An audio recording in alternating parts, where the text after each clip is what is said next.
This video is all about how to manufacture a product and sell it. But I'm not just going to give you a step-by-step guide. I'm going to share those amazing pieces of advice that I just wish someone had told me before I started my journey manufacturing and selling my own product. My name's Phil, I run a company called D2M, and we've helped hundreds of people to design, prototype, manufacture and sell their new products. And what I'm trying to do is get all the best advice from all of those people's experience and cram it into this one short video. I have saved the best tip until last, so do make sure that you keep watching for that. Without further ado, let's get started. So my first big piece of advice is start with the end in mind. So many people come to my design company with their new product idea and they're just talking about features and functionality and all the amazing things it could do. And that's great and it's valid, but unless you have a plan to actually sell the end product, then what's the point? You could end up wasting a huge amount of time, effort and money. Focus on that end goal of having a successful product on the market that's selling, work out how you're going to do the last bit, and then you can apply everything you then know about your target market, your competition, your key marketing messages, and then form a proper product design brief that you can then use to start designing your product. Now, if your company is already selling products and you know exactly how you're going to sell it, then great. But what you specifically now need to focus on is how are you going to market that product, i.e. what's your big USP, your big marketing claim. And let me give you a really quick example to illustrate the importance of this. This is an automatic shoe shining device. It's called Equerry. It's got a brush to shine shoes on one end, and it's got a polish tube in there and a sponge so you can apply it. We designed this to the client specification, a no mess solution to polishing your shoes. But at the end of the project, they decided that actually the marketing message they wanted to go with was the quickest way to shine your shoes. Now, if we'd known that from the outset, then we would have designed the product very differently. It wouldn't have been about reducing mess, although obviously that's a good thing, but we would have made different design decisions along the way to ensure that actually the product was really quick for shining your shoes. So the important thing is to work that out first, and then that affects everything else you do in terms of developing the product. Now, you might want a primary marketing message, fastest way to shine your shoes, and then 2 backup marketing messages after that. But don't go for any more than that, because that'll just end up too much to try and communicate. Try and boil it down to its very essence. Once you've done all of that, you can build a product design brief, work with a product design company like mine, D2M Innovation, and create prototypes and get to the point of manufacturing a product. And my best advice then is to make sure you select a factory to work with where the owner is nothing like you are. So many times I've seen entrepreneurial business founders drawn to factories run by people who are like themselves, full of great ideas and always searching for the next thing and really focused on the big picture. But that's not what you want from your partner factory manufacturing your products. You want someone who's the opposite to you. You want someone who is really detail focused, who is very process driven, who will do the same thing again and again and produce you exactly the same product in tens of thousands, or hopefully one day hundreds of thousands. That's what you really need to be looking for. You need to be looking for a factory that is hugely experienced in terms of producing products, and where their focus really is on getting that quality and that consistency absolutely right. If you're looking for a great factory, then please do get in touch with my company. We can help you. I've been working with different manufacturers globally for over 15 years. I've also got a PDF guide in the description below all about how to manufacture a product, because we cannot cover it all in this video. This is just the absolute best advice that I can give you in a short space of time. So with that download in your hands, we've covered off how to manufacture a product, and now we need to focus on how to sell it. Don't forget to subscribe to our channel and hit the bell icon to get all notifications about our latest videos. If you've got the first bit right in terms of your key marketing message, then that is a big step forward. But now what you've got to do is work out how you're going to sell the product.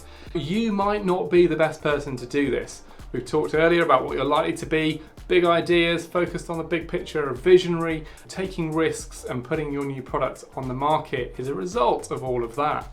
But that isn't necessarily the right skill set to go out and sell it.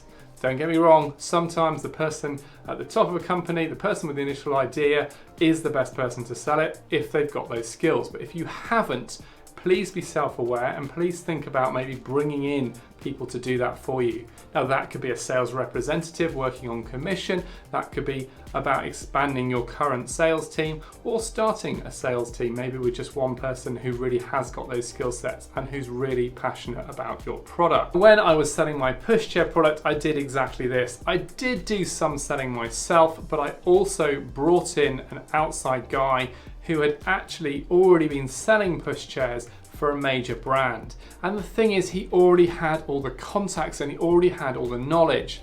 And one of the great things he could do, for example, is say, look, from experience working with a premium pushchair brand, of the 400 or so retailers in the UK, actually 80% of your revenue will come from just the top 20. And then he was able to list out who they were and the exact contact that I needed to speak to, or that he would go and speak to on my behalf in each of those 20 retailers. Now that knowledge was invaluable, and that is the kind of thing you get if you bring in an outside sales agent or you recruit someone in who's already been selling in that industry sector. That could save you thousands of pounds and loads of wasted effort going after retailers that actually aren't that valuable potentially for your product. If you have got an existing sales team, and do make sure you involve them in the whole design process. You'd be surprised how much insight they can bring to the development process to get you a better product to put out on the market in the first place. And also, a sales team that's been involved in the development of the project is so much more bought in and so much more able to express all the important things about this new product when they go out and sell it. And that could make all the difference in terms of the return on investment. Hand in hand with sales is obviously the marketing of your new product. And what I would say at this point is getting the right digital marketing agency is often absolutely critical. Do bear in mind, even if you've got an in-house marketing team at the moment, the technology is moving really fast. What digital marketing is really working right now could be completely different to what was working 6 or 12 months ago. And an agency where all they're doing is focusing on digital marketing often is actually going to get you a better return on your investment than if you do it in-house. So do consider that. If you have outsourced your digital marketing, you will also find that your in-house team can focus much more on your core business activities and maintaining your existing revenue streams, which can be a huge benefit. Any new product is likely to really drain your cash reserves and affect your cash flow, and therefore ensuring that you're doing a good job of marketing your existing product range can be critical in this time. If you're looking for the right agency, then please do your due diligence. There are a lot of really bad ones out there. I've had my fair share of pretty awful experiences with digital marketing agencies myself.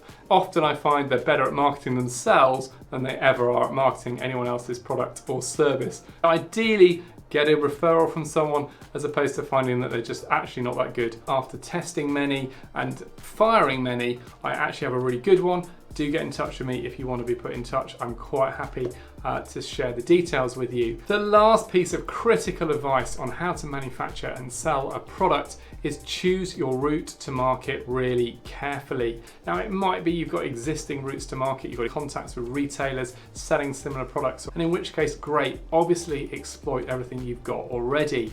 But if you're new to all of this, you're a startup, or if you're looking for a different route to market for your new product and it doesn't fit with your existing route, then do consider all the options. There's a PDF guide with the 7 different routes to market in the description below. What I would say from one of our clients, Mark Stewart, who is the guy behind the golf trolley that you see behind that we helped design and prototype, he has done all the different routes to market. He was working with independent retailers, he was working with distributors, he was looking at international distributors to sell his product in other countries and all these other routes. But in the end, actually, he ditched all of that and went direct to the consumer. And that actually is the way I would do it if I did it again. Launching my pushchair product and dealing with the likes of John Lewis and independent retailers and selling through trade and consumer shows, it's a huge amount of work. There's a lot that can go wrong, and at the end of the day you don't have that much control, and you don't have that much control over the relationship with the customer.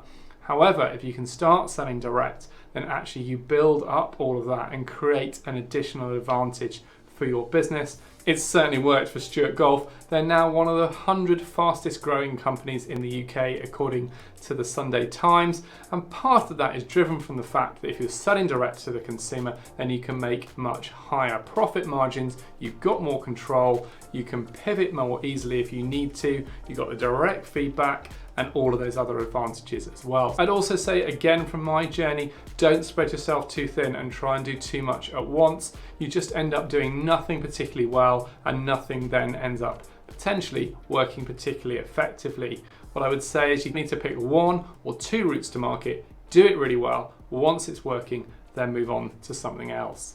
So there you have it, how to manufacture a product and sell it. Now, if you've liked this video, definitely check out the next one in the series, and I'll see you there.